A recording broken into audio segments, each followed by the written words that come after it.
Hello guys, welcome back again. Today we will discuss about physical properties of alkaline earth metals in this video. So let's get started. तो आज जो हम discuss करने वाले जो हमारा टॉपिक है वो है फिजिकल प्रॉपर्टीज़ अल्कलाइन मेटल्स की। ठीक है, तो फर्स्ट यहाँ पर जो फिजिकल प्रॉपर्टी डिस्कस करने वाले हैं वो है एटॉमिक एंड आयनिक रेडी।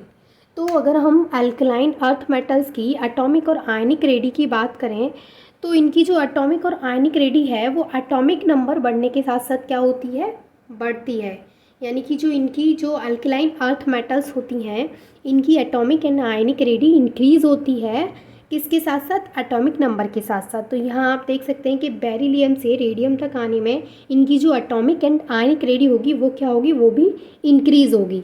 तो फर्स्ट बात जो यहाँ पे आपको याद रखनी है वो ये है कि जो अल्कलाइन अर्थ मेटल्स होते हैं उनकी atomic and ionic ready atomic number के साथ साथ इंक्रीज़ होती है। यानी जैसे जैसे एटॉमिक नंबर इंक्रीज़ होता है वैसे वैसे एटॉमिक और आयनिक रेडी भी उनकी इंक्रीज़ होती है।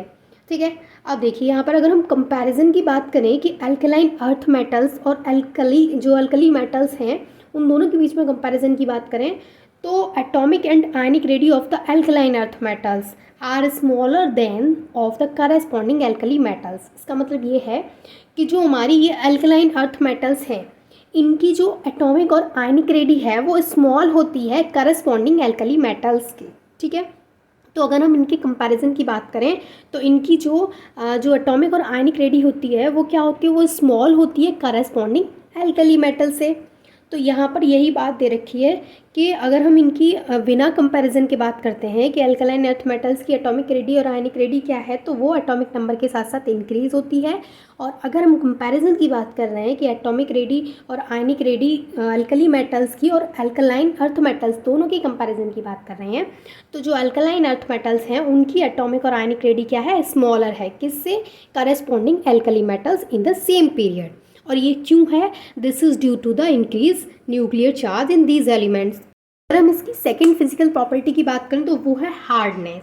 अगर हम अल्कलाइन अर्थ मेटल्स की हार्डनेस की बात करें तो they are moderately hard although they are harder than alkali metals yet they can be cut with sharp knife. यानी कि अगर इनकी हम हार्डनेस की बात करें तो ये हार्ड होती हैं अल्कली मेटल से, यानी कि they are harder than alkali metals, लेकिन इनको शार्प नाइफ से कट किया जा सकता है।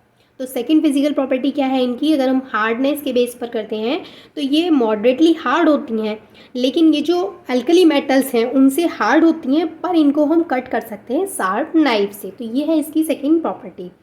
अब बात करते हैं इसकी थर्ड फिजिकल प्रॉपर्टी की। तो थर्ड फिजिकल प्रॉपर्टी है डेंसिटी।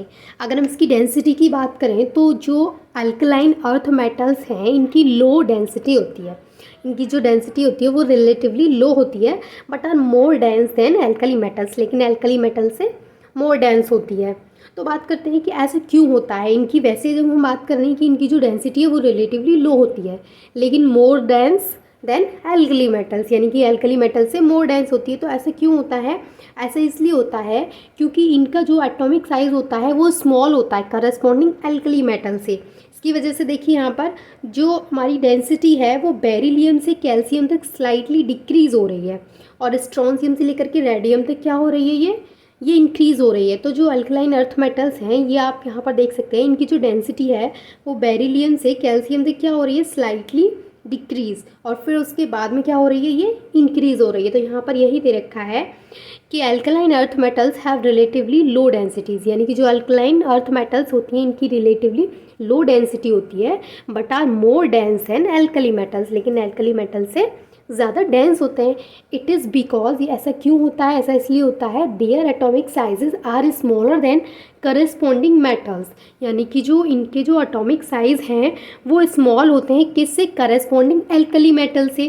तो इनकी जो डेंसिटी है वो डिक्रीज़ होती है slightly on moving down the group up to calcium, यानी कैल्शियम तक क्या होती है, डिक्रीज़ होती है but it increase considerably thereafter up to radium, यानी कि स्ट्रॉन्शियम से लेकर के रेडियम तक उसके बाद क्या होती है, इंक्रीज़ होती है। तो ये है इसकी थर्ड फिजिकल प्रॉपर्टी।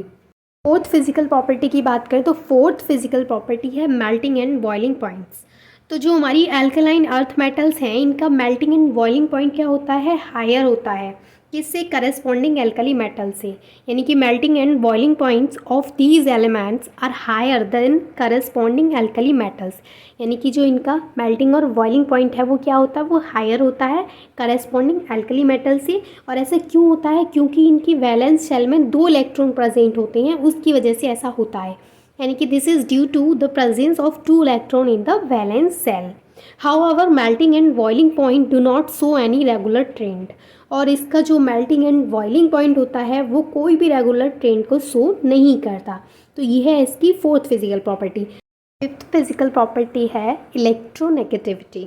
तो अगर हम इनकी इलेक्ट्रोनेगेटिविटी की बात करें तो जनरली अगर हम देखें तो ग्रुप 2 के एलिमेंट्स जो होते हैं इनकी जो इलेक्ट्रोनेगेटिविटी की वैल्यू होती है वो लो होती है, but higher than the electronegativity values for group 1।